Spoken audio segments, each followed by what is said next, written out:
You good? Yeah. Ready to change lives? Cheers, bro. Cheers. Twice. Cheers.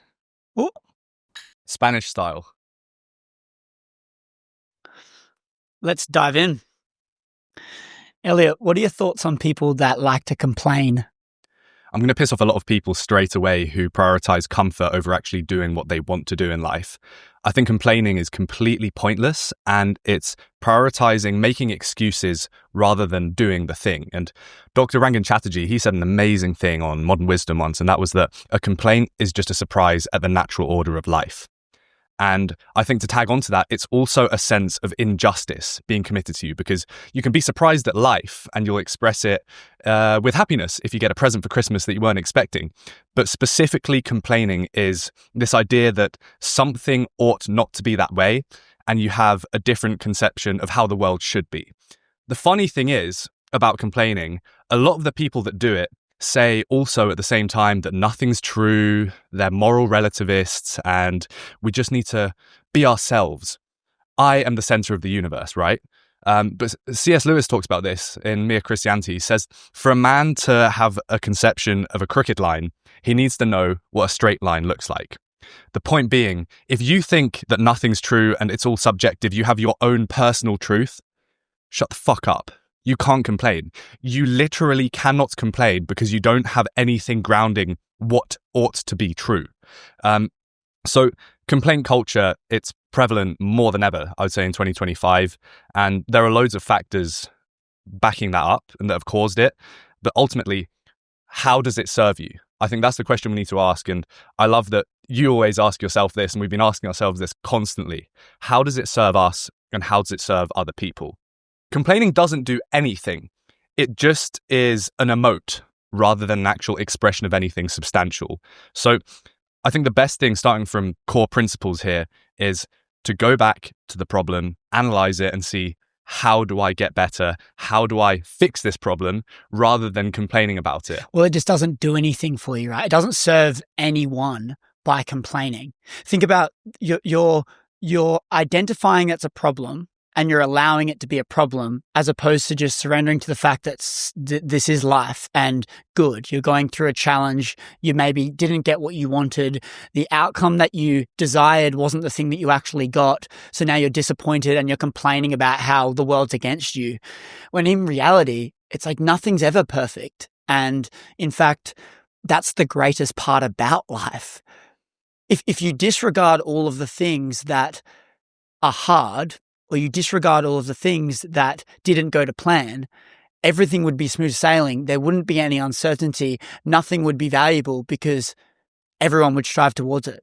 It's like you want a swimmingly perfect life with no hurdles, but wanting that is wanting an unfulfilling life, because a life without challenge is one that's without fulfillment as well, because you've had no hurdles to overcome. You're not proud of who you are. And things will go wrong. People will do bad things to you. And it's okay to be aware of that, and it's important. If you do something that I don't like, and I think I have genuine grounds for not liking that, I can flag that to you, right? That's only fair. But what part of that necessitates emotion and specifically complaining? I can pull you up on something in a very cordial manner to improve both of our lives. It'll maybe make you aware of something that you weren't aware of. And obviously this applies to me as well. I do loads of things, and I make sure to keep on pinning down this value of honesty with my friends. I say to them always, and the same with my team for my podcast, always be honest and tell me when I seem stupid. Because a lot of the time you aren't aware of it. So I think one of the core things we can nail down early to get rid of complaint culture is just honesty, where you're truthful to your friends when they are being a bit of a dick, but you do it to actually improve them rather than just emote. And I think this is what it comes down to a lot of the time. We're so emotional now and out of control with what actually moves the needle. It's this short-term gratification. And I wonder how much of this comes from our social media addictions that we all have and just frying our dopaminergic systems. I have this thing of an effort to reward ratio that I like to talk about. And it's that we expect to put in less effort than ever and get a massive reward because everything's so instant. We don't have to go and hunt a deer. We don't have to go and hunt a cow to make a burger. We just order one with all the parts delivered from different countries, cooked into a burger, and then served to us on Deliveroo, right? And that extends to everything we have, whether it's clothing. You can keep on going all day. Yeah. So the thing that's important about giving people constructive criticism or pulling someone up when they're doing something wrong, like you were referencing before, whether it's with your team, whether it's with your friends, we were chatting about this the other day. I think it's really important to be able to at least try your best to provide a solution or a way for them to help improve that. Because if you're just telling them they're wrong and then walking away, you're kind of leaving them with this thought of, why am I wrong though? Because I thought it was right. Like most of the time people aren't doing something because they think it's wrong. They just don't know any better. And so pulling someone up on something, but then at the same time, being able to go, hey, this is wrong. What I've done in the past to help improve it is X, Y, and Z. Or, hey, this is wrong, but I don't really know how to fix it, but I think maybe we should spend some time strategizing how we can fix it. And this is so important. It's the crooked line versus the straight line. If you don't have a conception of the straight line, aka the way something ought to be when you're criticizing it, you don't have any right to criticize that. I need to be able to tell you how you should have acted if I'm complaining about you. If you speak to someone and you go, bro, you're being really annoying right now and I don't like it, and the conversation stops there, shut the fuck up. I mean, you see this on Instagram all the time. You might post something more controversial, maybe perhaps more culture warsy, and you know it's going to get engagement and people are going to go back and forth on it because it's genuinely a difficult topic. But then people will just comment, this is so disappointing. I'm so disappointed in you. Okay, cool. Do you want to expand on that? No. Oh, okay. Shut the fuck up. Fear-mongering. It's just using big words that hold no weight. This is horrifying. This is terrible. I can't believe you've done this. It's like, what? You racist? It's like, that's all they do, right? It's like, they skip all these steps. They go, I'm not going to engage in conversation, but I'm going to tell you that you're wrong. I'm not going to provide why you're wrong. I'm just going to say that it's wrong and it's scary and it's horrific. It's like, well, no, what about some substance to substantiate that claim? But there's lack thereof substance, which is why they're using these terms. I wonder why they are. And it is a specific party most of the time. But I wonder why they say the things they say and why they lack the substance.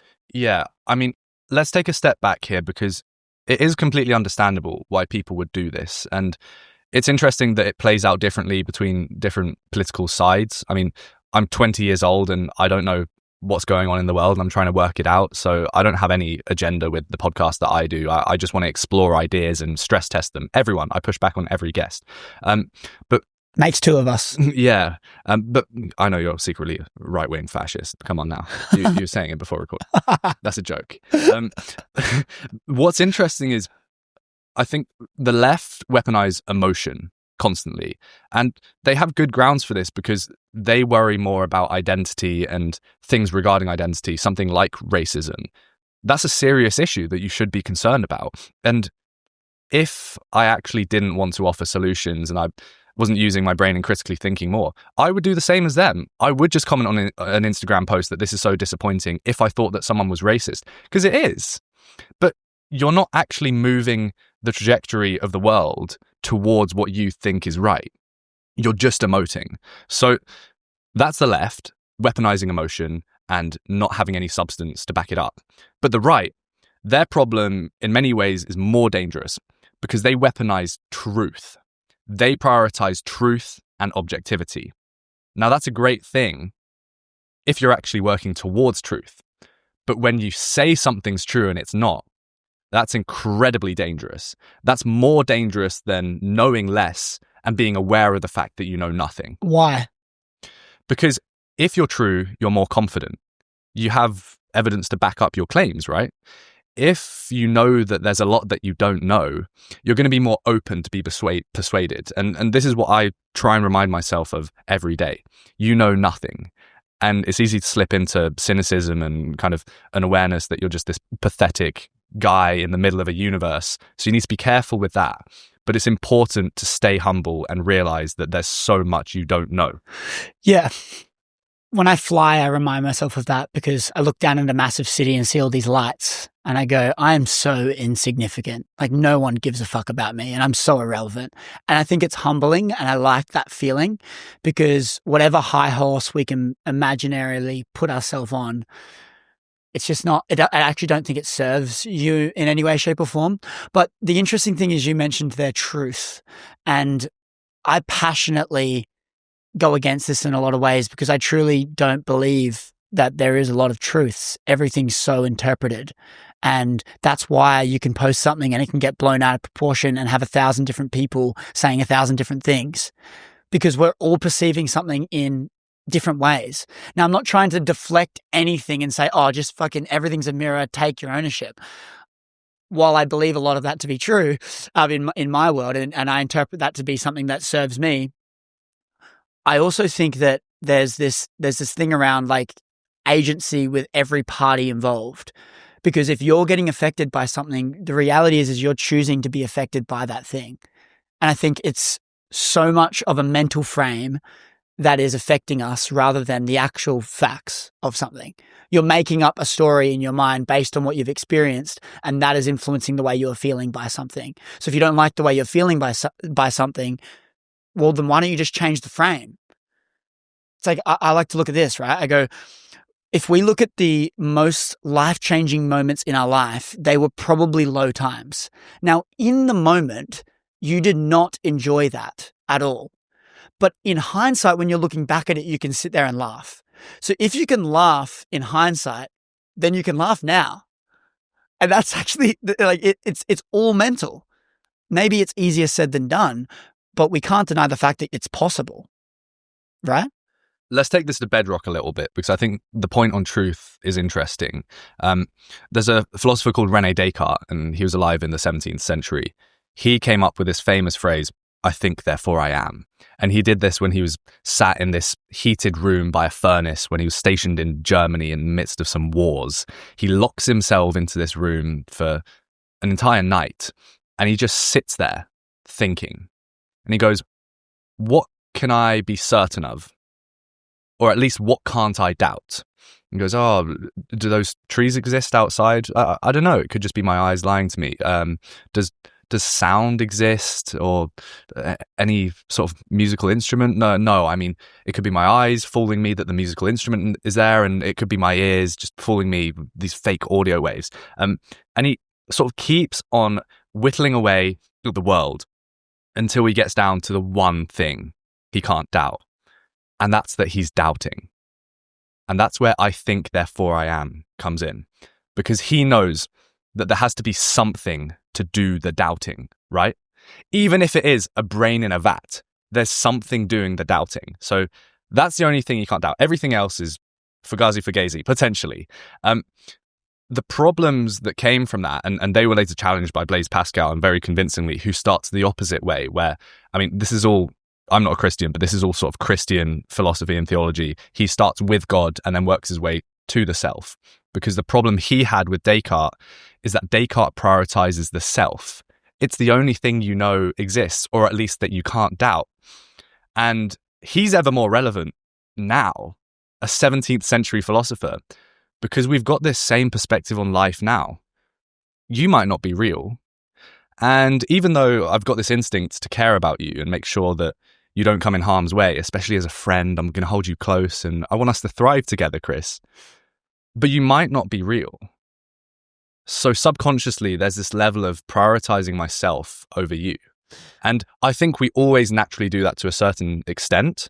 But with this philosophy of doubting the world, we're all in a simulation, bro. It's the Matrix. I think it's very dangerous. And it certainly harms community because you instinctively feel the need to be hesitant, to deflect your prioritization of needs from you to other people because they might just be a simulation. So with that comes the question of truth, to bring this back. He's very much a subjectivist and, this couldn't be true. This might not be true. And the problem is, again, it's the crooked line thing. You can't justify anything else then if it's not true. Now, I'm very skeptical of if there are certain truths out there, like moral truths. I think morality potentially is just emotion and that's it. But you need to start somewhere, right, with the world. And I see this so often with Gen Zers my age. They're like, it's all a simulation, or we're all on a spinning rock and nothing matters. And then they lock themselves away in a bedroom and scroll on TikTok and fuck up their lives. But it's like, yeah, you can doubt everything. You might be a brain in a vat. But even if this is all a simulation, there seem to be some rules that keep on recurring. You can say that there aren't, but if you go and jump off a cliff and try to fly, it's not going to work. And it's a trite example, but it's important because you need to analyze the world and pick out the consistent trends. And this relates to a problem with science. Science is based on experimentation, right? And proving that there's evidence for something. And that science holds up as long as it doesn't get disproved. And then it does get disproved and the truth shifts. So David Hume coined this, the problem of induction. It's the idea that you look at the sun and you've seen it rise every day. It's going to rise tomorrow, right? But you can't prove that. You don't know what's going to happen, even if you have thousands and thousands of years of proof. That doesn't transfer ever across to the next day. So there are loads of problems with science and knowing what's true. And I think because we've gotten smarter as a population, we are aware of that, but we've lost this element of faith. And I don't say that in a religious sense. I don't believe in God. But what religion does in a very powerful way is it lets us to go, it's going to be okay. Yeah. I'm going to challenge this a little bit of this concept around saying things are damaging and dangerous. You're referencing that this ideology is damaging and dangerous. You're explaining that having this belief of we're just on a spinning rock in a meat suit, man, is dangerous.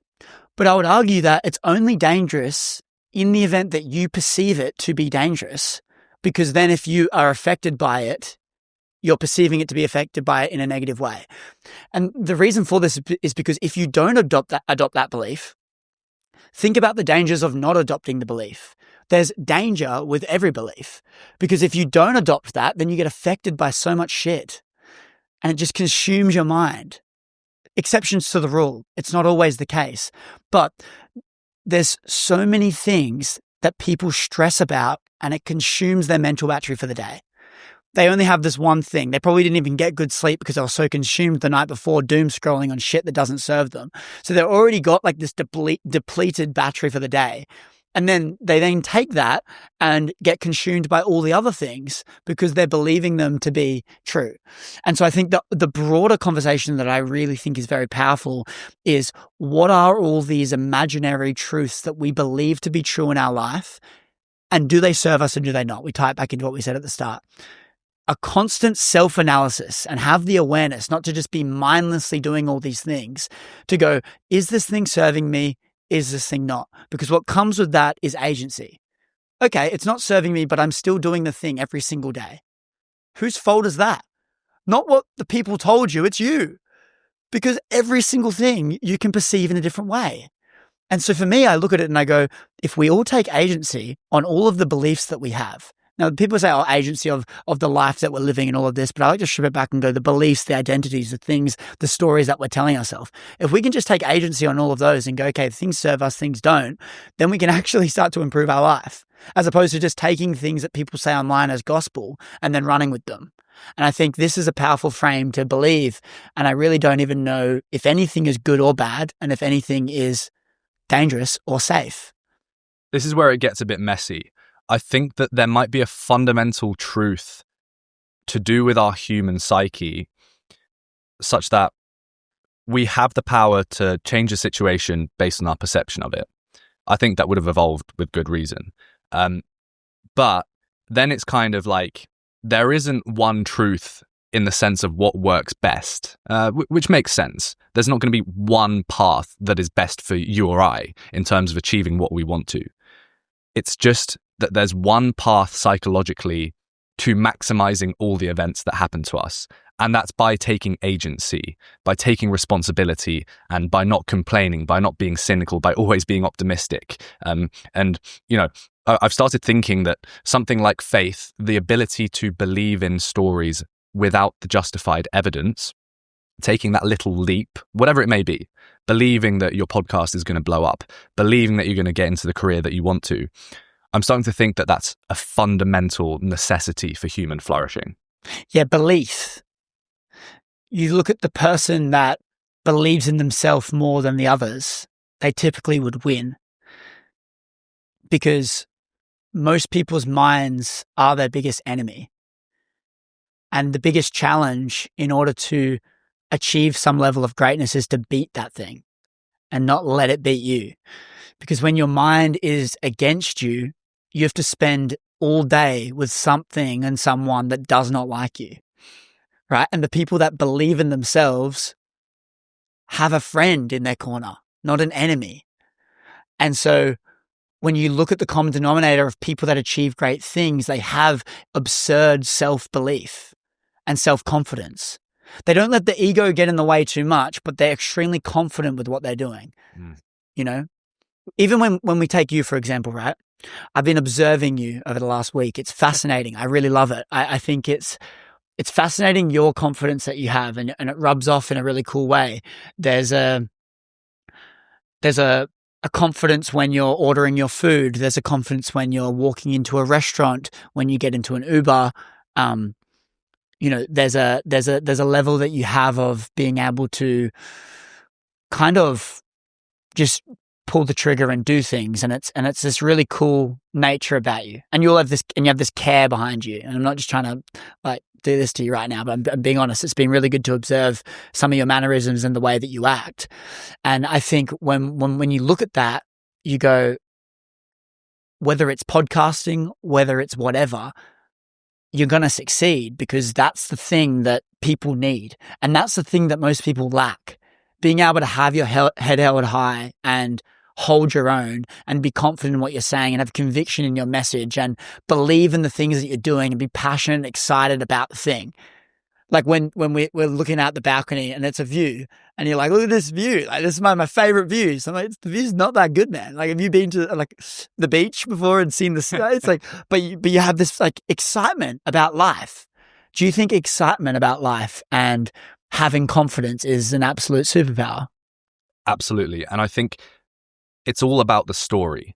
That's what drives all of this. And Rogan speaks about imagining that you're living in a documentary right now of your success before you actually got to the point of being famous and whatever else and making the documentary. Imagine you're being filmed right now. You've got the crew with you. How does that change your behavior? And it changes it massively, because suddenly you go into story mode. You go into Rocky mode doing the fucking workout montage. Because as soon as you frame things in the sense of a story rather than this is all arbitrary, there's no truth, you instantly get a superpower. And you know, you see this even with the fact that we managed to wipe out the Neanderthals. The reason humans were able to wipe out Neanderthals is one key thing. Yuval Noah Harari speaks about this in his book, Sapiens. We were all able to buy into a shared belief. Storytelling. We were able to buy into stories. And I used to think this was really wanky. Why do people always become storytellers and then, I don't know, pastors just preach for 2 hours instead of giving me the facts? And it's because stories are more powerful than anything else. So naturally, you see big troops of apes. The max limit is about 150 apes. Before they fall into disrepute, they all start fighting each other and killing each other. Whereas humans were able to build coalitions through shared beliefs of something that didn't exist in front of them. It's the brain and the power of it, compared to Neanderthals who were bigger and stronger. We just fucking charged at them in massive herds because we all were fighting for the same thing, whereas they were less organized and they had smaller numbers, because if they got to the point of having bigger numbers, they'd all kill each other. So you can't promise a monkey that it's going to get unlimited bananas in heaven if it gives you the banana now. It's just not going to happen. It's going to eat its banana because it wants it now. Whereas a human, you can promise it that it's going to get into heaven, or even other things. I mean, our conception of something like a company, like companies aren't real. you can break them down and it just becomes different factories, different elements of it. So we're able, and that's the human superpower, to believe in things that aren't actually in front of us and buy into stories. Yeah. Education through storytelling is far greater education than just telling people what to do. And that's why when you see transformation posts, they perform better than most things, because they've seen people go from A to B. They've actually created a story as opposed to just looking at an outcome. So being able to document the fat little boy into the jacked dude that's good looking, or Fonzie, right? The guy with pimples where he couldn't smile or else his face would burst. Yeah. Through to a good looking model looking dude, right? It's the story. By virtue of seeing an A and a B, you've created a story. Now look, the story could be assumptive, but they know that there's a start and an end. And they know that there's a story there. And that's what creates so much more power. Touching on the story piece, and I want to loop back into this complaining piece we spoke about at the start. You passionately don't like people complaining. I could hear it in your voice the moment you started speaking. Was there a moment in your life where you used to complain, or do you feel like you've just kind of been some super child that's never had problems like this? I mean, I certainly, as any kid would do, used to complain more. And of course I complain still. No one's perfect. I'm far from it, probably a lot further than most. But I don't know. It could be inherent. It could be the content I consumed that was very motivational, self-development-y stuff. But more than anything, it was just an awareness of looking at it objectively, going, what does this do? Like, has this moved the needle for me at all? No. Okay, stop doing it.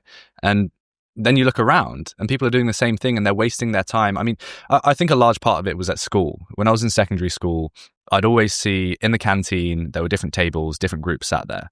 And there'd always be the cool girl table. It would be the popular girls, right? That were having sex at a young age and sending nudes to everyone because that was apparently cool, which is, I think, quite indicative of where we're at as a society. But that's another rabbit hole to go down. They would never be sat there at the table in the canteen talking about an idea they had. Wasn't that maths lesson so compelling? Learning those formulas and applying them and being able to solve stuff. They'd be complaining. They'd be slagging off people that they both shared a mutual hatred for. They'd be talking about the teacher. Oh, isn't Mr. Bates, the geography teacher, so annoying? He just thinks he's so good. And you just look back at all of these hours and hours of conversation that they've had, and they haven't bonded over anything that's actually real to them. It's just a hatred of an outgroup, of an external thing, rather than a love of an in-group or an internal thing. And that's sad. And especially growing up in the UK, I see this when I speak to people who are parents, who are 50, 60. They've lived a life of just complaining, without chasing their passions, without building anything that's actually part of their life and that's permanent. Nothing's permanent, but as close to permanent as you can get. How terrifying is that? Just living and complaining and not building anything. You don't have anything that's yours. It's just other people's problems. Yeah. And then you have this element of your soul not being fed. So then it kind of is a negative feedback loop that puts you down in the spiral, because you complain so much that it's kind of a mask for all of the things that you've not yet solved about yourself, because it's instant gratification. It's what you get from it. When you push a problem onto someone else, you basically remind yourself subconsciously that there's nothing wrong with you. Fuck, that guy is so annoying. And it's like, no, you're just a dick and you've perceived them to be annoying. And it's deflecting any problem that you may have and stripping away any opportunity to personally grow. By complaining, by talking drama, you basically are saying to yourself subconsciously, because the subconscious doesn't know the difference between what's real and what's fake. And so you're basically telling your subconscious that I'm okay and they're wrong. You're never perfect, ever. And the moment you think you are is the moment you should be humbled and you should be slammed on your face to be reminded that you are insignificant because you're not perfect. And you might look at that in a degrading way, but I say good because, as we said earlier, like those challenges are the thing. I love the Stoicism approaches, right? Of the obstacle is the way. Ryan Holiday talks about this. Like the obstacle is the way. The only way forward is through. You're not trying to dodge challenge. Think about all the things that you want in your life. They all come from pain, because when you go through the pain, you're forced to look within and see what went wrong. And you don't grow without that, because when things are masked with trophies, you just think everything's smooth sailing, and potentially the complaining and the projection is a way of masking that and telling yourself that everything is perfectly fine when it's not. Jonathan Haidt has this great idea in his book, The Righteous Mind, and it's life-changing. He speaks about the concept of the elephant and the rider. So the elephant is a representation of your subconscious mind, your more emotional mind, and the rider is your conscious mind that rationalizes everything. And the illustration is that you've got a rider on top of an elephant and he thinks he's guiding it. He's beating it with a stick or he's pulling the reins, whatever you may do. And he's like, yeah, I'm sick at this. Go to the right, go to the left, walk straight. And he thinks he's got all the power over this elephant. The conscious mind thinks that it's making all of these decisions and the emotional mind isn't. But in actual fact, if that elephant wanted to run away for miles on end and take him into the middle of the desert so that he starves to death, it would do that, and it can, and it will. So the distinction he makes is that a lot of the time we're mapping on logic to things that we already decided in our emotional mind. And we joke about this, things like boy math, where you've already made the decision in your head of of the fact that you want to book a nicer Airbnb, right? Because it feels right. I'm in London, I'm this podcaster, I'm making this money, and I want to feel like a big dog. I want this status of a nicer, modern Airbnb. And then you go, yeah, well, if I invest in a nicer Airbnb, then it helps me prepare for the show and it's going to get better outcomes. And that's an investment because going forwards, that will grow the show. And your conscious mind switches in. And there are so many different examples of this, just endless, all day, every day. And it happens to us all. And it's important to bear in mind. And since I've learned about this concept, I've been able to notice myself doing things more where I'm kind of just rationalizing my emotion and what my heart told me to do. And it fucks you. It can really fuck you up. Now, that's not to say that you should never act off of emotion, but you should certainly be aware of how powerful it is and how much it controls your life. Rationalizing your emotional brain. That is fucking fascinating. That's the definition of boy math. Yeah. That's the definition of boy math. You're just rationalizing your emotion. After the fact. Or prior. Because you're kind of, you gotta go like, oh, I should do this thing. Yeah, it makes sense. Yeah, I should do this because I'm going to do X, Y, and Z. But I think your emotions already acted then. You've already made the decision. Right. But do you think logic can kick in and remove you from that decision? Certainly. Because when you decide, you're burning all the other boats. So I would actually say that you're not decided until you've actually transacted, which is the thing that is securing the decision in the context of an Airbnb or something like this. Yeah, I think logic can certainly help. But that's not to say that it's perfect. But I mean, people often think of logic as just like good thinking, but logic is an actual system. It's kind of mathematical. There are statements that are true and the conclusion necessarily follows, things like that. And by using more mathematical ways of looking at life sometimes, looking through an objective lens, that's how you can get rid of some of this emotion. But it's not perfect. But here's the deal with this. I'm gonna challenge us, not that you're against it, you're just stating a reality that a lot of us face. This nature of, like, if you didn't have that trait, would you have all of the amazing things that's got you to where you are today, right? If we think about this, what comes with, in this example of booking a nice Airbnb, we're staying in a nice place. The consideration behind this, by the way, was I wanted enough room so you could stay as well, so you weren't traveling for all of the things as well. That's the boy math. Yeah, that's the boy math as well. I was like, let's do that. But the thing is perhaps if I wasn't as confident with my mission and what I'm achieving and what I'm going to achieve, I wouldn't have even had that optimistic view, which is like, an abundance view of I can just book the place. Doesn't fucking matter. I don't care. Because I'm so confident, and I've taken this abundance view probably to extremes and can probably go too far at times. But I've taken this abundance view of like, it doesn't matter if I spend however much more pound on getting a bigger place for the couple of weeks that I'm here, because like the amount that I'm making now is so marginal relative to what I'm going to be making in the next 6 or 12 months. That's fine. It's fine. Let's just book it. Are we going to have a better experience there? Yeah. Okay. Let's just do it. And then that's kind of my extreme abundant lens. But I think it can bite you, but it's also served me so much in my life. So it's like the trade-off, right? Accepting it. What's the key factor here? It's the story again. It's the belief that it will pay off in 6 to 12 months.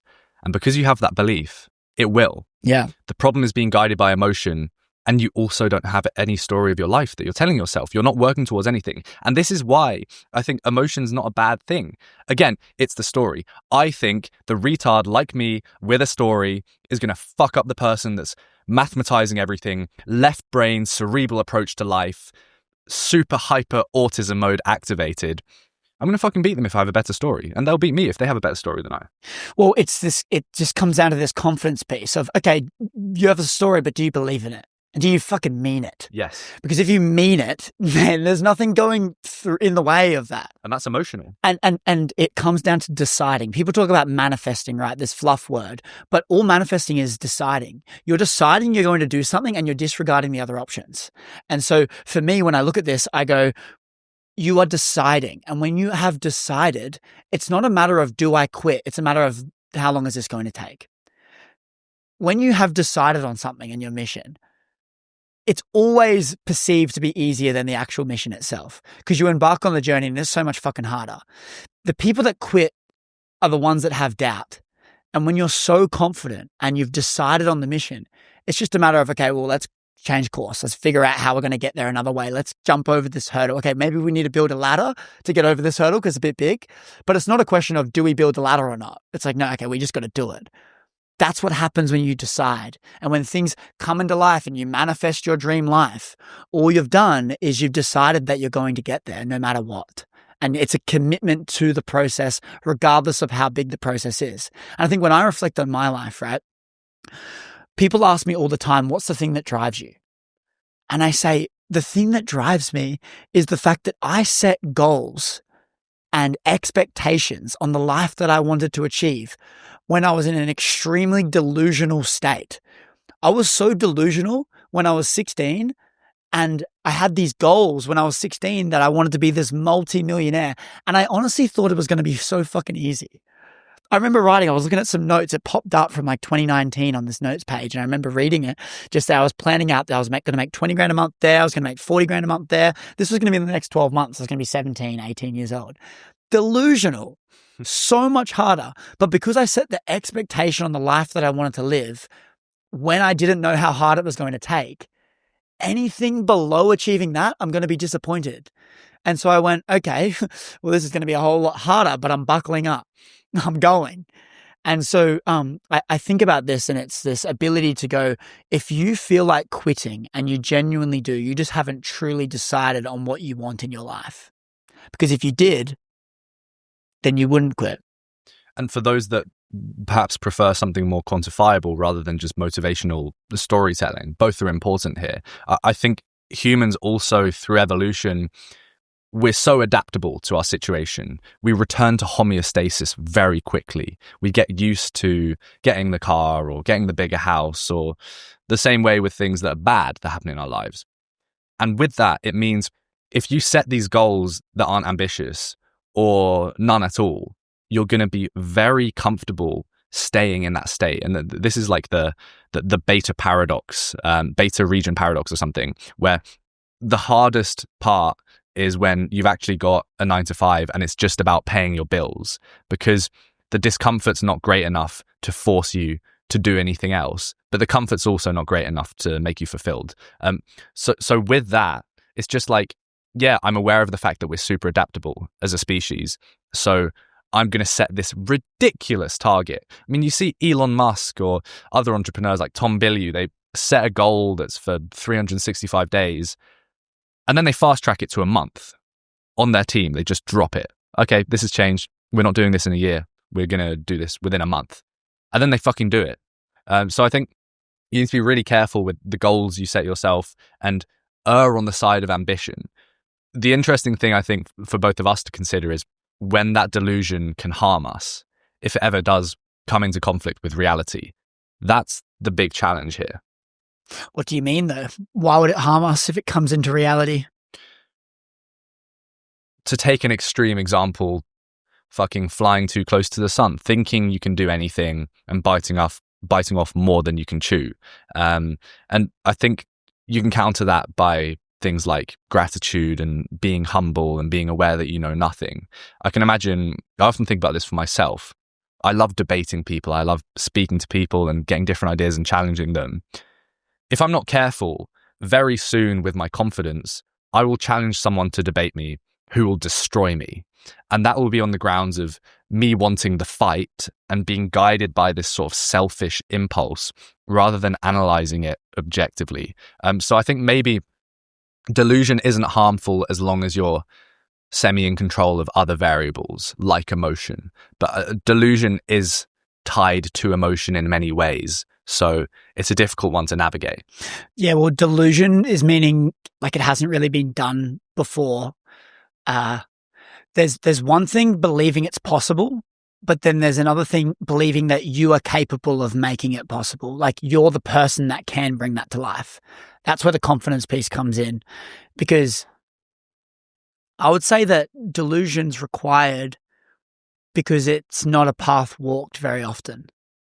But again, if we tie it into this thing around deciding, it may take longer than you expected. It may take less, but it may take longer than you expected. But if you decide and you want to do it. Now, I think it's important to not be married to the idea because we change, we evolve. I think that's really important. It's that constant awareness of, is this serving me? Is this not? But then again, going, okay, it's not serving me right now, but it's tied to a longer vision. So I need to trust the path, because that's where people can probably quit as well. Oh, it's hard. This isn't serving me. It's jeopardizing all these other things. But then without it, there's no fulfillment. So it's this constant reminder of, I am proceeding on this path because I know it's meant to be and I know it's going to light me up and I know it's there for. But I think that the thing that's important to note as well is you said about like jeopardizing other things, making sure that it's in service of others at the emphasis. Because if it's a self-fulfilling prophecy and it's this selfishness about it, the debate as an example, someone trying to debate just to let everyone know that they are right, that's ego. Yes. It's loud. And it's actually not serving like confidence does, because the ego thing. I've read you that confidence and ego comparison. Have I read that to you? Fuck. Well, maybe I have to pull it up at some point in this conversation. But it was explaining how confidence is, I know who I am and I'm okay if you don't. Ego is, I want you to see how great I am so I can see it too. And it's like confidence is quiet, ego is loud. And confidence doesn't have to prove anything, ego always does. And so when we look at these differences, it's going, let's look at the situation here. The debate example, pushing outside of your limits. You've probably had a run streak of winning. So you're like, oh, I can fucking go again. If we even look at someone like Jake Paul, right? If he just went on emotion, he'd probably have already fought fucking, I don't know, some massive fighter right now. But then he's probably had his team bring him back into line and go, no, we need to be a bit more strategic here. Let's build up the ranks a little bit so that we don't blow ourselves out. And perhaps if he did push too far beyond and he got humbled, that would still be part of the journey. If he decided on the outcome he wanted, it would just be a hurdle because he's still going. Yeah. But if he's kind of blown himself out and he's been doing this whole journey just to fulfill his ego and his self-fulfilling prophecy and it's all selfishness, then maybe when he has the fail, he's going to drop off more because he wasn't actually doing it for the mission. He was doing it for what it gave him, which was this public perception or whatever it might be. Yeah, you touched on a key point there of delusion, and it's believing that you can do it. Sure, you can believe that something's possible, but can you be the one to do it? That's the big hurdle to jump over. And we've been tricked as a society into thinking that we have to act differently to what we actually want to act like to get positive affirmation from everyone else. I think a big factor of it is social media. It's this external validation that's constant. And obviously, there are certain tropes with influencers, right? They all do similar things. They all have similar strategies to blow up. And there's a reason for that. It's to do with the social media algorithms and what they reward. And with that, little kids, the majority of them now want to grow up and be an influencer. The majority of them are wanting to become something that may not be actually in alignment with what truly is their purpose in life. So the delusion that you need to be successful, a key factor is believing that you can be the one to do it. But if you're doing something that isn't aligned with your true self, how are you going to believe that anything's ever for you? It's not for you, because you're not acting like yourself. You're putting on this false persona. And another danger of that as well is that you're always going to be lonely. You're never going to be fulfilled. Because even if you get praise, even if you get millions of followers, and you see this happened to Avicii. I think I watched this documentary, and I'd hate to put his death down to one thing, and I'm the one that knows, but one of the key things they touch about is Avicii was called Avicii rather than Tim, his real name. Therefore, he was touring the world. He was a superstar, the biggest DJ, this great innovator for electronic music. But people are praising Avicii. It's not Tim. It's this performer with the cap on, and he's DJing at 5 a.m. when actually maybe he wants to be doing something else right now. And they're applauding him. They're screaming at him in the streets. His followers are going up. But it's not Tim. It's this persona that's got the fame. And I think that's one of the big reasons why these celebrities so often crash out, even when they have millions of fans or thousands of fans in their DMs telling them how great they are. Because they're not telling that person how great they are. It's their persona is so great. Yeah. The way that they're being viewed is like they are someone that they're not, because they are showing up in one way, and the disconnect between that person and who they truly are is so great. And then they build fame based on something that's not them, so that everyone treats them like they're someone else. So then, of course, you feel isolated. Of course, you feel alone. This is why we talk about the biggest superpower being authenticity. You strip away the authenticity, you are asking yourself for isolation, because you're getting people to like you based on someone who is not you. And that is where the loneliness thing comes in. And loneliness being the absence of connection, not people, because you can be in a crowd and still feel isolated, right? Perhaps the answer to less loneliness is to be more authentic, because then any connection that you do form is actually formed based on you and who you are. We remove that, right? Then what? And then I guess the other thing that's in suicide letters is the most common things in male suicide notes is the fact that they feel useless and they feel worthless. So there's a lack of place in this earth. It's the most common thing that they see in suicide notes. And so it's this idea that men are so confused at the moment because what society is telling them to do is not actually what they want to do, and it's not filling their cup. So they don't feel like they have a certain place in this earth. Exceptions to the rule. This is generalizing here, but that's just what they've seen in suicide notes. And so if we look at this, we go, okay, well, perhaps a slippery slope to an unfulfilled, lack of identity ridden life is by being unauthentic and trying to be someone who you're not, because you're just going to feel way more isolated and no one's going to treat you the way that you want to be treated. So then you'll feel useless and worthless. People always say this, be authentic, be your authentic self. And they especially apply it to relationships. You need to show him your authentic self, or you need to show her your authentic self. And the problem is it's often a cope for just being fucking lazy and not doing anything. Like, I'm going to show her my authentic self by picking my nose in front of her and not brushing my teeth and not working out and rolling around in my boxers all day. Maybe that's in your nature to do sometimes on your off day, but there's a key distinction here between authenticity and lowering your standards to the point of which you're only showing the worst of your traits. This is so pervasive in our culture today.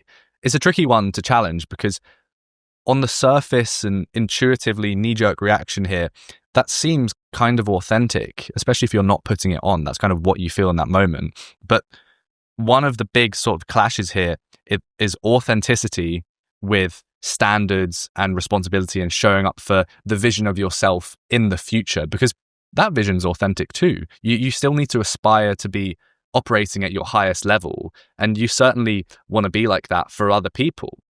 Yeah, but I would say that all of those things have nothing to do with authenticity. They're habits. It's got nothing to do with your subconscious, your identity, the person who you truly are. If you don't brush your teeth every day, you just have a bad habit and you're just unhygienic. Brush your fucking teeth. And if you don't, that's not being your authentic self. You're just being grotty, simply put. And I think there's a big distinction here between the way that we live and then the way that we show up. Because if we're showing up in a way that's not aligned with our soul, then that's the unauthentic piece here. It's like, I feel this way, but I'm a bit scared of how people are going to perceive me if I show up this way. So I'm going to then show up in a different way.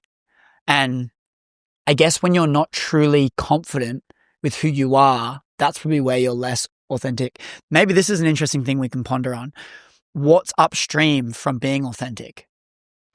What do we need to do in order to be able to show up authentically at ease? Because that's an interesting thing. Do you have any thoughts around what we could do? Because I'm thinking maybe it's a number of things, right? If you look at yourself in the mirror and you're not proud of who looks back, how are you going to want to be authentic? You're going to be going against the grain trying to be authentic because you don't love the person. So of course you're not going to show up in a person that you don't love. The meat suit that you're in, you don't even enjoy. Of course you're not going to show up, right? And so perhaps it's like, okay, maybe we need to have these fundamentals in line. Okay, you're struggling to show up authentically. Why? Okay, I'm not in good shape. I eat shit food, and so I'm clouded all of the time. I don't be nice to other people. I don't say hi to the barista all the time, and I just put my head down and tap. I'm mindlessly scrolling all day. I know I'm in a job that I don't like to do, but I just do it anyway because I'm scared. All of these things are going to make you result in less confidence. And then I think the confidence is the thing, true confidence is the thing that will allow you to be authentic. When you strip that away, maybe you just opt for being someone that you're not. In my opinion, the biggest way to stop feeling so down about yourself and being inauthentic is to stop outsourcing what's impressive and what fulfills you to other people's opinions. Because as soon as you outsource that to others' opinions on you, it's very difficult to gauge. And I've been thinking about this a lot recently, especially as my socials have been blowing up a little bit over the past few weeks relative to where they were, and I've been getting loads of nice DMs. I never got that before when I was smaller. Never. Like, no messages. No friends, really, even telling me that I was doing a good job. And like suddenly one person that's established says that I'm Bitcoin at $1, and then everyone flocks to me and they go, "Oh, you're doing such an amazing job." And I think some of them mean it. Most of them mean it. They look at my page and they see that there's substance there and they're impressed by it, but they weren't impressed by it before. So a lot of the time, for whatever reason, people are blocked from expressing how they really feel about you by other factors. A lot of the time, they're just too scared to say it. And so many times I've had experiences with people where they'll text me afterwards, maybe after a podcast. I'm not too sure how it went. Did it go well? Did it go badly? And they go, "Oh, I really enjoyed that conversation. That was so interesting. That was really mind stimulating." It's just impossible to gauge what people think of you. And sometimes they will let you know what they truly think. Sometimes they won't. So external validation is a dangerous thing to over prioritize. That's a key part in this. And authenticity, I mean, being authentic is being yourself and showing up for yourself not to be too selfish and over prioritize that. You need to still hear someone out when they're saying that you're a dickhead, because it may be true. You need to look into that. But don't prioritize external validation too much, and think about what actually is part of the narrative of your life. Yeah. Talk to me about this experience then, the last few weeks of kind of, I know what you're feeling, this element of, okay, now they flock in. And it's like, now there's people here. Now my friends support me. Now all this. I feel that I kind of don't blame them, because when you don't see the results, people kind of just go, well, fuck, he's trying. The problem with it, though, is when you're getting all the traction, you don't need the support right then. You kind of needed it on the day where the reel you thought was going to be so good got 4 views, and the podcast was like blurry and out of focus, and you're just fucking frustrated, and you've been going at this for so long and you get no traction. Like, you kind of need the support then. But then you also go like, if someone's not very close to you, then it's interesting their motives of why they would do that anyway. It's like we're wired to kind of go towards people that are succeeding. But I guess maybe if maybe someone can't, maybe people in the culture struggle to cheer people on. Maybe that's the limiting belief. But talk to me about this experience for you over the last few weeks. Like, things have changed a lot. There's been a lot of traction, and things have kind of taken storm, and I want to know how you've been dealing with it all. It's frustrating on one level that people just flock now when the content hasn't changed. It's been the same the last year. All the interviews that I've done, I'm proud of. Otherwise, I wouldn't do them, because I've really been prioritizing value.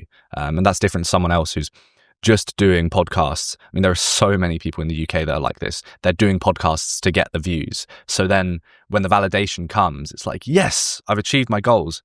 But for me, sure, that's one of the goals, because I want to make an impact. Therefore, I need to reach people. But the core of it is providing value. And when I've been doing that for 11 months with this pod now, it's like, okay, like, this is nice. This is refreshing that more people are viewing it. And it means a lot more. It's less emotional. And I haven't really felt this visceral sense that I thought I would, of going, yes, I've hit 20K followers. Yes, I've hit 25K. Yes, I've hit 30K. I've got all these views. It's just been more of this slow burn niceness that the mission I'm on is slowly coming to fruition. And I'm happy with that. I wouldn't change anything for the world. And I've had a lot of gratitude for this moment. But there is still always that voice inside your head going, is this it? Like, is this where it stops? Do I get cancelled from here, or do people start unfollowing me because they weren't interested in my stuff? There's always that doubt. But at the moment, feeling super pumped, and I don't feel that doubt too much, actually. I just want to jump on this momentum. Yeah, and you can see that, right? Like, you can see the excitement about it. And, you know, it's an exciting, fun phase, and you can see the gratitude piece. It's an interesting thing. Like, even last night you were explaining that, can you have too much gratitude? You know, you were thinking, I wonder if there's a bad. And I actually don't think there is. Do you think there's a bad? I don't think you can, because gratitude's just this like heart opener. It just makes you feel so much more appreciative of everything. And I don't think you can kind of do that too much, because you can't have, if you appreciate something, you can't really, what's an old opposite of an appreciation? Because if you're experiencing one thing, you can't really experience the other at the same time. Complaining. Well, complaining is probably the opposite to appreciating something. Yeah. Maybe when you're appreciating something so much, you can't really complain. The gratitude, I feel like gratitude just eliminates so many of these negative emotions that don't actually serve us. In fact, I wonder if there's any negative emotion that serves you. Do you think? I mean, there's certainly negative emotion that serves you, not wanting to go to the gym and it being painful, and you go to the gym anyway and get stronger from it. But yeah, the gratitude thing, like, it's funny, like, yeah, I just feel this abundance of gratitude at the moment, and I wonder if it can go too far, if it will make me complacent, if it will make me just settle. I don't think it will, because I have the mission and the end goal that I want, and I won't be fulfilled until I get that, and then I'll get that and I'll move on to something else again. But it's a crazy feeling. Like, I've never felt like this in my life, and I've spent 4 or 5 years now behind the camera filming. I planned all this shit out when I was like 13. I always wanted to be in front of the camera. I grew up watching YouTubers and podcasters and people in front of Shure SM7B mics and being like, I want to be that person. And I was wise enough, I think, and I was happy with the fact that I didn't just jump in front of the camera straight away, although I did. Like, I made vlogs and had a bit of fun, practiced. But I knew that I needed to learn from people before I went all in. So I did, and I got different work where I was paid fuck all. I was probably losing money on train tickets, going back and forth to their studio, and worked my way up and learned from it. And then finally, after 4 years, I was like, okay, now it's time to jump in front of the camera. I mean, this might be interesting to you, might not, but the last trip I went on to America with Trigonometry, the podcast, they've got like 1.5 million subscribers on YouTube, and I was with them for 3 years. That was my university, the University of Trig rather than actual university, and it was the best experience ever. I learned from 2 incredible people, the hosts and the rest of the team, and I wouldn't have changed it for the world. I remember thinking this at the time, like, I would not rather work for Modern Wisdom, even though I'm a huge fan of this podcast. I wouldn't be Joe Rogan's producer. There's nothing else in the entire world I'd rather do than this job, which is a pretty cool feeling. We went to America a few times to film podcasts, and we went on this last trip. And after the trip, I did a little tour of the Bible Belt, going and interviewing different people. I was traveling with their producer, Jack, and eventually we ended up in New Orleans, which is a shithole. And sorry to any New Orleaners, but it is shit food, shit 60% of my audience is there, man. Yeah, fuck them all. And I was doing this investigation into Christianity in the Bible Belt and all of these different beliefs, and I also wanted to throw into mix tarot, because New Orleans used to be the home to Mary Laveau, who was the founder of voodoo. So I walked down Bourbon Street, which is just the trashy party street there, and there were these different tarot readers doing all these readings. And the funny thing was, as you got further down the street, they became closer and closer to being legit. And by legit, I mean, tarot's obviously not real in the sense that it's some magical way of seeing your destiny, but I think it's a tool to unlock what you're already thinking and what you perhaps want deepest down, what your elephant really wants that will fulfill you, right? So I started off as this bullshit guy, like doing a palm reading. Oh, you're gonna have this many kids, blah blah blah. Second one, you're gonna do great things. And it was great. Then I got to this last guy, and I got this card, and I'll never forget this. It was the 8 of Cups. And the 8 of Cups, it's this illustration of 8 cups stacked up, 4 on the bottom, 4 on the top. But there's one missing. Well, 5 on the bottom, 3 on the top. There's one missing on top.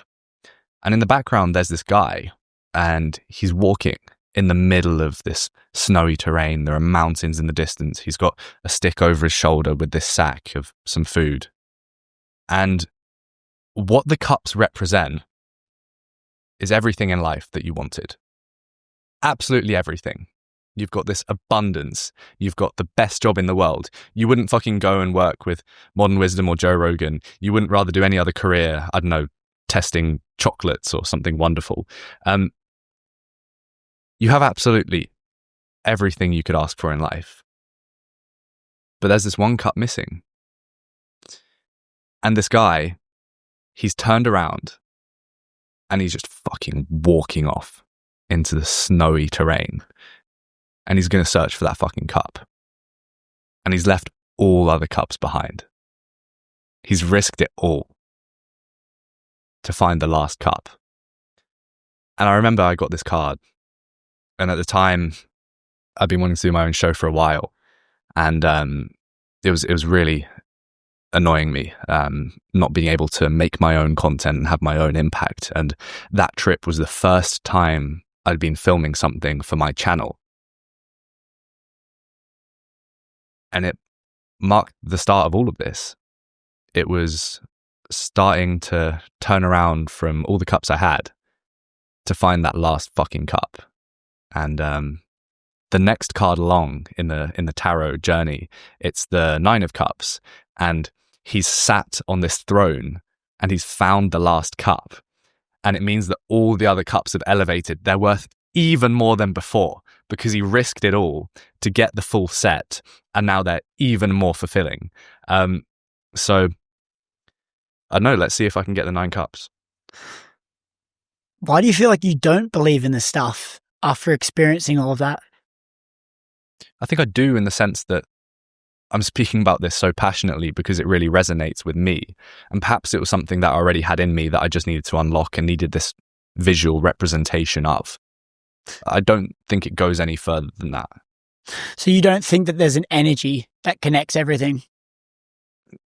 Perhaps there's an energy in the sense of that cup representing a story, and by having the energy, if you want to call it that, associated with that story transfer onto me, it's put me into this positive spiral. I don't think it's anything more than that. I'm not sure. I just look at those things. Sometimes I experience stuff and I just go, this can't be me, man. This can't be just me. The synchronicities of life are so crazy. Yeah. And they all fall into place, and you just think, how does that happen? I don't know. And Oprah Winfrey's quote is, luck is when preparation meets opportunity.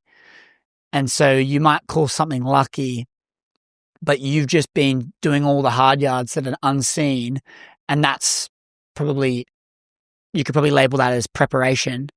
And then you've just been in the right place at the right time for the opportunity to be presented with you, and you're prepared to onboard it.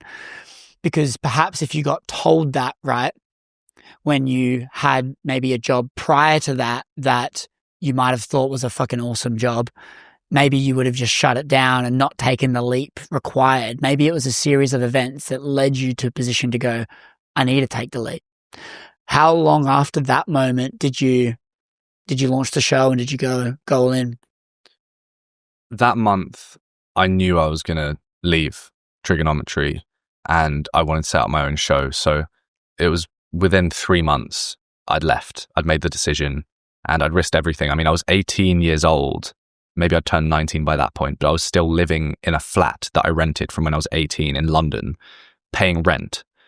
And I just went out on a limb, switched from a stable income, a flat at age 18, now 19, risked everything, all the connections I'd built up, all the great memories I'd made. When I left, it was all gone. And it's just so funny how things fall into place. Like, after that, I managed to get freelance work, which is, you know, it earns more, but it's risky, and a lot of people can't deal with that. But if you can, and you go out there and hustle, you can earn a lot more money. So I managed to do that, get a couple of jobs, and I left my flat, and I ended up pulling off this amazing job traveling around with a B2B SaaS guy, vlogging his life for YouTube. And with that, I was able to rent out studios in different places, meet you, and sort of start the podcast thing. And now I've kind of had my second 8 cup moment where I've left that too. And it's such a weird feeling. Like, I just haven't felt this way about anything else. And without using sort of religiously loaded language, I just feel like I've finally come into alignment with what is my destiny. And everything else means nothing compared to it. I mean, like, with all of these jobs I've done, leading up to being able to just go full in on the podcast, which I have done now, I started being really shit at them towards the end. I started fucking up loads, like being awful. I feel awful about it. Like, now I really feel bad, and I really want to write that one day, but I just couldn't override it. Like, I've never experienced such a lack of agency in terms of one thing, except for stopping focusing on something to pursue this. Well, it's if you're performing poorly, it's probably a lack of care. When you're at school, it's not that I can't listen. I don't want to listen. It's not that I can't do the maths assignment or write the essay on Macbeth. I just don't fucking want to. I don't care about the thing. But that's school. These are the best jobs I could do in the world. No, they're not. Bar one. No, they're not. For someone, they are. They're not for you. Here's the thing, and this is I call it the entrepreneurial journey. I think there's an entrepreneurial journey that a lot of people have to go through in order to become their own boss. And it kind of goes a little bit like this. You start in a job, and at the start, it's fun. It's your dream job, right? You go, fuck, this is the best thing ever. And so what happens is you're in this new job and it's exciting. You're learning so much more. You're meeting so many cool people. It's what you deem to be amazing and great. But the problem with it is what happens is you get a few months down the line, and unless you progress in that job, the job becomes mundane. When you're a high achiever, you learn very quickly. You adapt things and you're growing so much, especially if you're in your dream job at 18, 17 years old. Think about the rate in which we grow at that age, right? The job now becomes mundane. Every day is the same. You're not growing. You're not making the money that you want, and it's boring. So of course you don't want to fucking do the thing anymore. You're thinking of anything you can do to get out of that job. So then you go, okay, I want to start a business. And you start. And in your version of your business was freelancing. For me, it was the software company. I got investors on board and I'd done that. And then I failed that business. But what I'm getting at here is you then go into a business. What happens is you're in a business. At the start, it's great. You're learning heaps, you're onboarding more, you may be earning more money. But then the problem with it is it's so volatile, so hard, and just so like you're in this state where you just don't really enjoy the thing. And you struggle to see it being big and you spending the rest of your life doing the thing. And all you're craving is a little bit of security. Like all you want is just like that little bit. It's so volatile. For me, in my instance, it was like a software company with burning cash. It wasn't working. So then what you do is you go and get another job. But this time, you know that fuck, like this is just, well, maybe you don't even get the job. What happens is you're in this job or in this business, whatever it is, and you quit it. And then you're kind of in the state where you go, I either go back to a job which I know is going to be shit and I'm going to hate it, or I just bear the pain and figure it out. And I kind of keep pushing on. And it's kind of this phase where you need to be in a job that was perceived to be a dream job for you to realize that it's a dream job for someone that's not you, for you to then go out on your own and have that drive. Like for me, I was a 20-year-old and I was working in a sales job. I was 19, 20, and I was selling alcohol for one of the biggest DJs in the world, Fisher. And like you would look at that as someone's dream job. It's like, oh, I'm walking around, getting free entry into all these places. I'm being able to have all this fun. I'm making six figures doing it at the same time. I'm a 20-year-old. I get unlimited alcohol, and I'm the cool kid of all of the fucking nightclubs. It's like that's deemed for some people as a dream job, but it was horror for me. I didn't want to get out of bed in the morning. And so I think it's important to note that the dream job evolves for you based on what you want to do and what you're passionate about. And most of the time our peripheral opens and our mind opens up a little bit. And then once we see something, we can't unsee it. And then it leads us down this rabbit hole. And I think it's only a dream job based on the information that you know. And as we grow, which people like us and these type A people are growing so quickly, that evolves, and we need to be okay with the fact that, and be excited with the fact that that is not our dream job anymore. And it's time for us to take another leap. I definitely feel guilt about performing way under par the last few months of these jobs, especially when it's people that have invested everything in you because they expect you to stay. I mean, I was often told, because I had such clear ambitions, like, oh, I can't wait for you to see this, like, we're going to support you, blah, blah, blah. But perhaps they expect you to stay a bit longer at least. And it's always going to be painful when it ends. But there's definitely this guilt. Like, these people have given me everything. And then I've more or less fucked them with the way I've been not doing the work the last few months. And And it's not as if I didn't turn up to work and just didn't do nothing, but like even just slightly under par for someone that's given you everything and an opportunity that millions of people would want, you feel bad about yourself. You feel guilty. And I hope I can repay that somehow. But I just don't know how it could have gone any differently.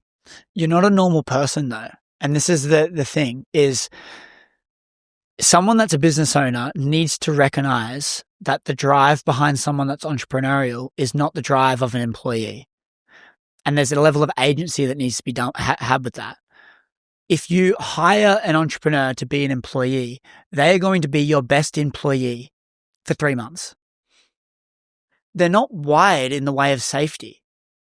They want greater things for them. They want to strive. They want to progress. And there's so many ceilings when it's not your own thing. And that's got to be something that you got to weigh up as a business owner hiring someone. For me, I am gravitated towards people that are entrepreneurial, but I know all my employees can't be entrepreneurial because the churn rate will be through the roof. It'll be annoying. They're going to want, all they're thinking about an entrepreneur in a job is how can I make enough money to leave the fucking job? Yeah. I don't want that culture in my team. I don't want that. And so there is a level of agency saying, I hope I can repay them. It's going, think about the work you probably did for them would be greater initially. And so you just kind of have to weigh all of that up, right? Yeah. And I think it's important not to think this culture that we have now where it's like, I'm a baller on socials, I'm doing my own thing. We over-index on that a lot. And we often attribute superiority to those people. But it's not an inferior thing to join a company and work in that way. It's just a different way that is perhaps harder to flex online. But everyone has their own preferences, and the world would collapse if we didn't have different people doing different jobs. So I think that's important, is not to stress about wanting to be your own boss if you don't want to take the risks. And I think a lot more often people would want to be their own boss because they're very risk averse, they're scared, and they should overcome that. But there are some people that just don't want to do it, and they'll be completely content working a 9 to 5 or being a plumber working for an agency where they're in-house and they go home to their wife and kids, and that fulfills them. I think there's something very beautiful in that too. It's just harder to flex. Yeah, it's that amazing quote, the more I learn, the less I know. The people that can be fulfilled with that just haven't really learnt very much. Because you can't be fulfilled with that when your mind's been exposed to another life. It's very hard. But then again, you ask yourself, where do you draw the line? Where is enough? And that's another whole rabbit hole in itself, because you just wonder. You just go, when am I ever going to be satisfied? But I think what you tie it down to, which I think is great, is it's the mission. It's the thing that is exciting you. Like, you haven't had your cup filled as much as you have recently. It's a good reminder. And maybe the results is just a reminder of, like, it can be hard to just be on your own going, I am doing the right thing, when you're beating a dead horse. But when you get kind of validated, it's a reminder of, okay, all of this work that I believe to be my soul's work is actually a good indicator that it is my soul's work, because we are growing. And there's people that I trust and respect vowing for me as well. Yeah, well, it's the paradox that I spoke about of delusion, where external validation is irrelevant and you need to believe in yourself. But also, like, if someone tells you you look bad on a certain day or you look tired, like every time I FaceTime my dad and I've had a long day, like last night I got on FaceTime to him, important that I keep on chatting to him, and he just goes, oh, you look tired, son. I'm like, thanks, dickhead. But it's saying something important, and people are good barometers at times of what's right and wrong, and you don't want to go all in, like fucking gym cell mode, fighting your demons, hood up, then get home, work on your laptop, not speak to anyone because you know best what's going to be best for your career. You don't want to go to that extreme where you just shut everyone off. But equally, people don't know what's going on inside your head and what your makeup is, and you may perhaps have a belief that clashes with what everyone else believes. So it's this paradox of sometimes listening to other people and also knowing where to draw the line. And I don't have a good answer for how you do that, but I think it's something to be aware of. And Peter Thiel, one of the best investors of all time, he always makes his hires based on one key component, and that's people holding a belief that no one else believes. And he gets them to answer this in the interviews. What do you think's going to happen that in 20 years' time we're going to look back on and go, oh, that was cool? And I think that's a sick framing for looking at things. Like, what are the things that I believe now that people are going to look back on in 50 years' time and go, I can't believe it wasn't just mainstream knowledge to accept this? Do you feel like there's a level of pressure that's been onboarded in your life ever since the kind of growth has happened with the social media and the traction you've been gaining online? No, I think it's just more in alignment with the level I hold myself to. Now it's easier. It's like way easier because the views are there on every video. The comments are there of people fucking having a minge down. And it's cool, like, especially for my team where they're not living inside my brain and they're on the mission as well, but they didn't set up the podcast initially. It's much easier for them to look at the consequences of their actions.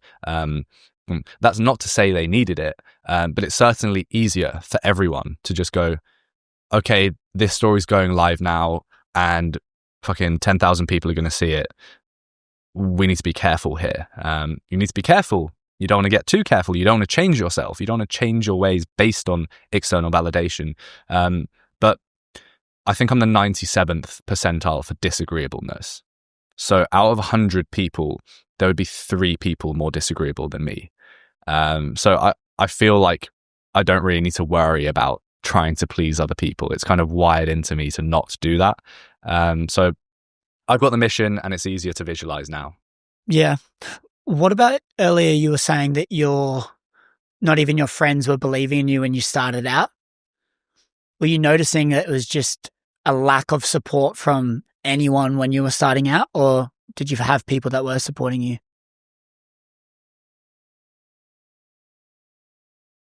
I don't know, it's sad.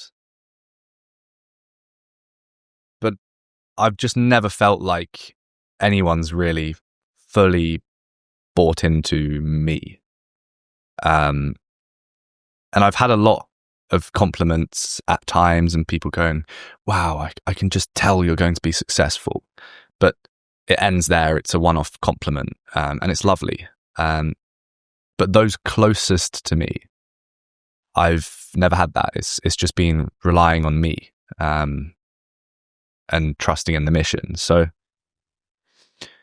I don't know. It's you kind of have this idea of how things are going to unfold, and you're going to have these friends that tell you you're going to do the thing, and you're going to bring them up with you, and it's going to be great, and it's going to be a positive spiral. But like, I haven't really had that until now, and I feel like I do have that now with a few people, and that's nice. But it's new for me. It's a new experience, and it's like, where were these people before I had at least gotten off the mark? And on one level, it pisses me off, but also, I don't know if I'd change it for anything. It's somewhat meritocratic. The fact that for someone to extend their arm out to you and help you, you have to make the first step yourself. And I think that's valid. I think it's fair. For someone to reach their arm out and help you, you need to take the first step yourself. So it's interesting.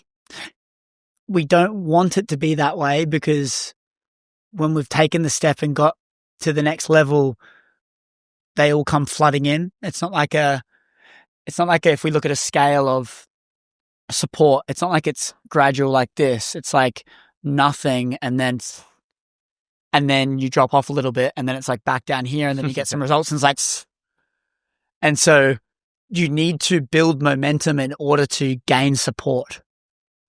But building momentum is the hardest part of the journey. Yeah, it's like, it's an exponential curve of support and then an inverse exponential decline of support. So it's infinitely harder to get support. It's infinitely easier to get support as you go along the journey, but you need it at the start.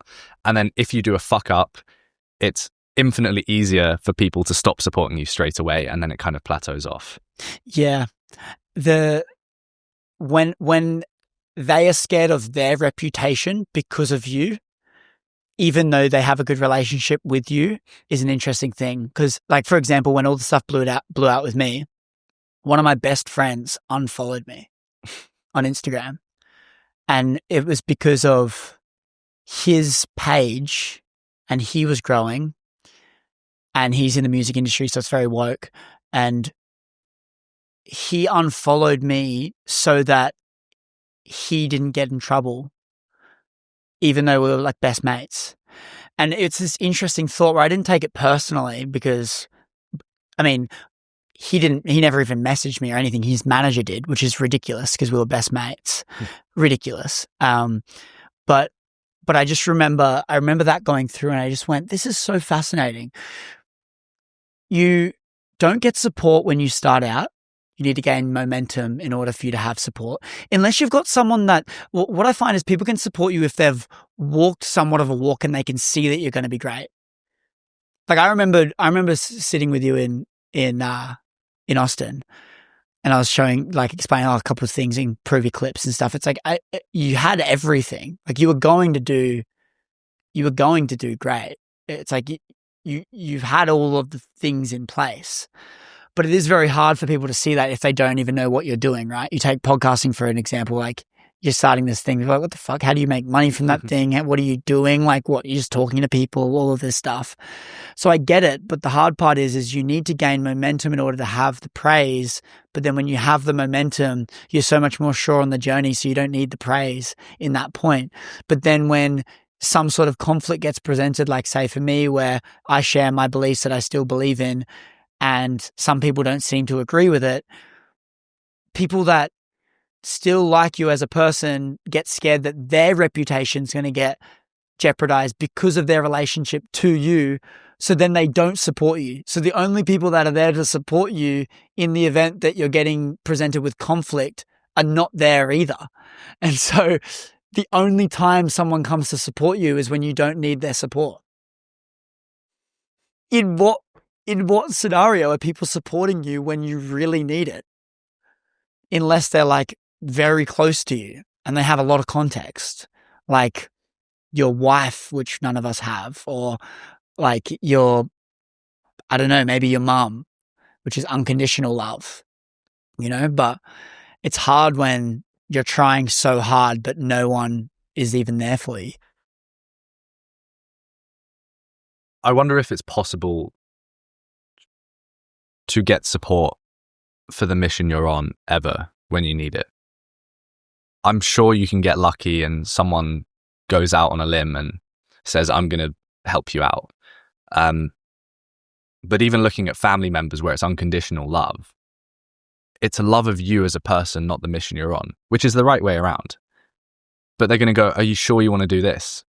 You're such a lovely boy. You're my son. And maybe you should just go to university and get a degree. So it comes down to the fact that there's only one person that can support you on your mission, and that's you. And for that, I say fucking good. Because you're the only person that you can control. How powerful is it being able to know that you don't need anyone? You're just full. Everything's a bonus. Easier said than done, but if we can strive towards that, can't be broken. Don't have support? Fine. Have support? Fine. Shit day? Fine. Great day? Fine. Easier said than done, but why do you expect someone to support you or cheer you on when they don't know the mission and the mission's not working? It's like, how do you expect them to support you? They don't know what it's like. They don't know the challenges of the thing that you're doing. They don't know you're in a rut. Now, we could probably practice some, like checking in on your mates mentality where we go, fuck, Like, I can see he's giving it a red hot crack. Let's make sure we cheer him on and give him support and help him out where we can. I mean, I wish there was more of that. I could probably do better job at that too. That would be great. But when it becomes an expectation, that will create resentment when they don't do it. And so maybe it's just a matter of removing expectation and trying to be full within ourselves. Yeah, I think you're right. And it's terrifying that it's only you that can do it. But it's also beautiful. I mean, you don't want to worry about things that you can't control. And this is something that you can control. And with that comes worrying and stress and whatever else. But ultimately, fucking good. What are you being cautious of at the moment?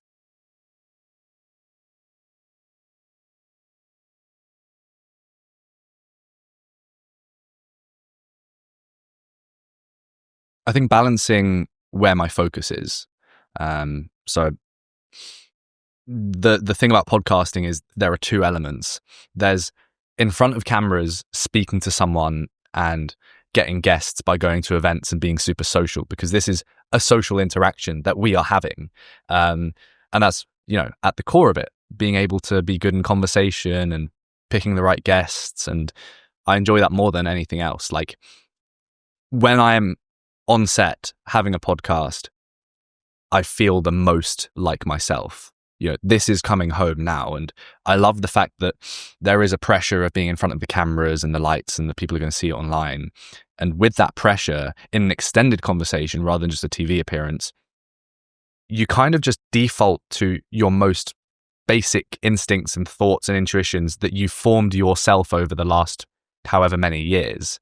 So people think podcasting's fake and that you're perhaps putting on a show. I think that's certainly true for other media formats where it's more controlled. But with this, with the pressure comes nothing but your true self. So you've got that element, but you've also got the Podcell in his fucking little library of books, reading papers and being super autistic. And that is the stuff that then comes out on the podcast, right? Those are the things you've been doing the last few months. So I kind of am working out the correct balance because it's important to have dinners with people. And like sometimes I'll get an unlock from a dinner with someone that would have saved me 3 years of going in the wrong direction. So that's important.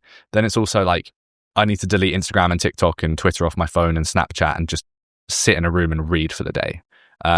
So cautious balancing that. I think if you go either way, and one of my closest friends, and like he won't mind me saying this because we joke about it all the time, he just goes like, stop being a fucking consumer, bro.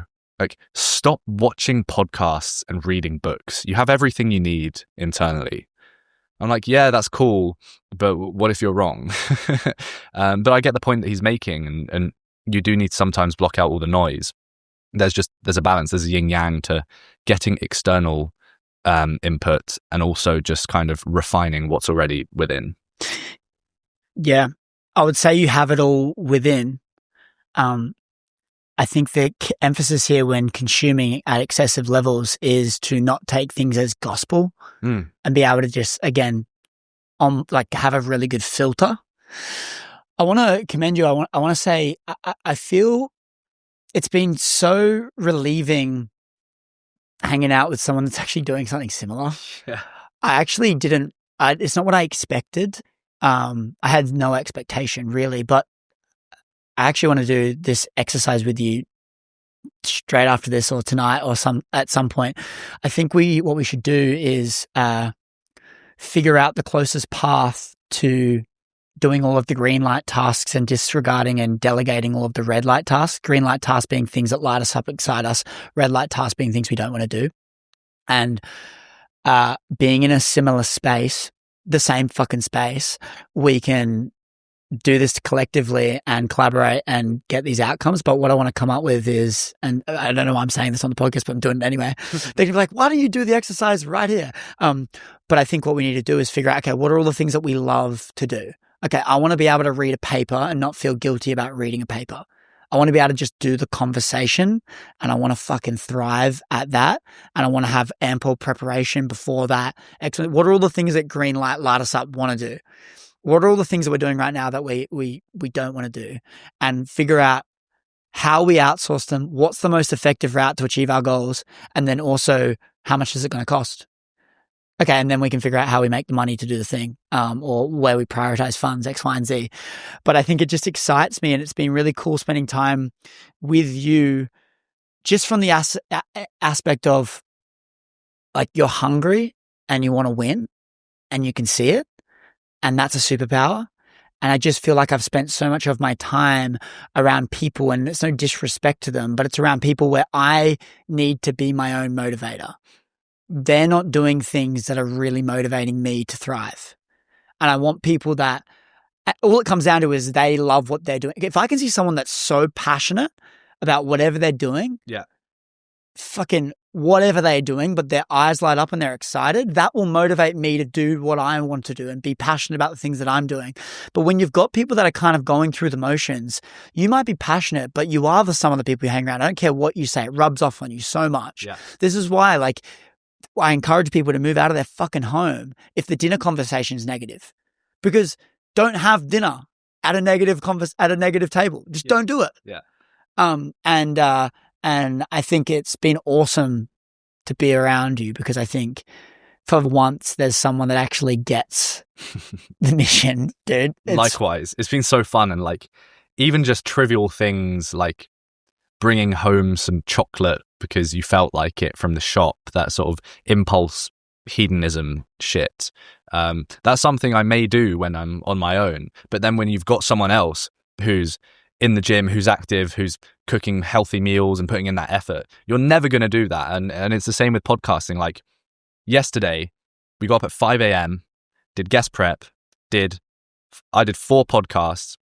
Then you jumped in, did ad reads. We did ad reads. Then we had to have dinner for like the first meal of the day because we'd been fasted. At fucking 10 p.m. Yeah, 10 p.m. Then we got back at like 11. We had to edit a deliverable, and like we're sat there in the kitchen after the longest day, but like we're in it together. We've got our laptops out and like we're doing the fucking thing. Yeah. And it just makes me want to, it just reminds me of this idea of like, what's the point of doing it alone? Like there's room for everyone, and it's not about not being competitive. I think competitiveness is a superpower. Yeah. And it will fast track your growth. When you're in a running race and there's someone in front of you, you run quicker, right?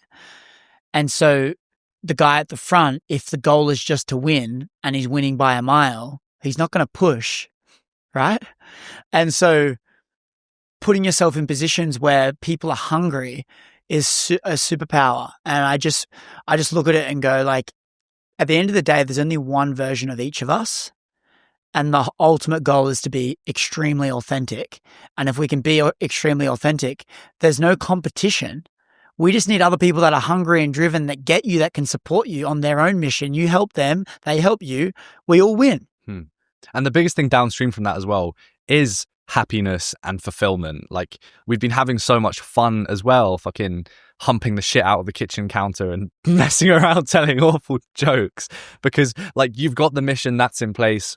You're being fulfilled by that. And then you can genuinely have this play where it's like the play isn't a distraction from what you ought to be doing because you're slacking on it. It's just genuine fun. It's a euphoric play though. Yeah. Think about like you get to the end of that day, and remember when we finished recording here, and we're sitting on this table, you're like, can we just take a moment just to like think about this, put legs up on the table? It's a euphoric feeling. And I would encourage anyone that's not feeling that, or that hasn't felt that, or doesn't even see them ever being able to feel that, it's a sign that you're probably climbing the wrong fucking ladder, right? Like you're probably climbing something that you don't even want to get to the top of. For us, we're crystal clear. Know what it is. And it's not like, oh, whoa, woe is me, we're so fucking cool and good. It's not that. It's like all of the time behind the scenes that no one sees, where we are questioning the things, where we're wondering if we're doing the right thing, where we've been slammed on our face. No one was watching. We had to get straight back up. When payroll hits our door and we're like, fuck, that's legit. That's real. Yeah. Right. When all of these things get presented with us and no one else cares about that fact, and we're alone and we got to figure it out. all of those little challenges lead to a light at the end of the tunnel. And the more challenges there are, the brighter the light. And when you start to see the fucking bell curve go like this, and I say to you, and I know this is going to be the case, you'll be at 50K by the end of the fucking month, at least. And this is the crazy thing that happens. And I have this belief. I said it to you when you had fucking 7K. I was like, it'll go from 7K, it'll go to 7K to 50K in a month. And it will, because what happens is when you get the momentum, there's this thing that reminds you of, I actually am on the right path. I knew this before, but now I've just been validated of it. It's fucking go time. And it's like, let's sharpen the sword, let's go, let's grow, and let's win and help other people. And for that, fuck yes, let's go. Fuck yeah, let's do it. Let's go. Different style of podcast today. I appreciate you, dude. Thank you so much. If you guys are fucking tuning in, I don't know how long we've been rolling for, but fuck knows. But I've loved this. I'm excited. I feel like, I just get fucking G'd up by good conversations with good people. And if you guys have made it to the end, screenshot this. If you're still listening, you're not sick of our voice. Screenshot this and tag Elliot and I on your Instagram stories to let us know you've made it this far and you're not sick of our voices yet, and just to let us know that you've enjoyed the show. And we'll personally thank you guys ourselves, and leave us a 5-star review on Spotify, because it will help the show grow, help us keep getting awesome people back on the show. So we're going to sign out, but thanks, Elliot. Appreciate your time. Appreciate you. Bye-bye.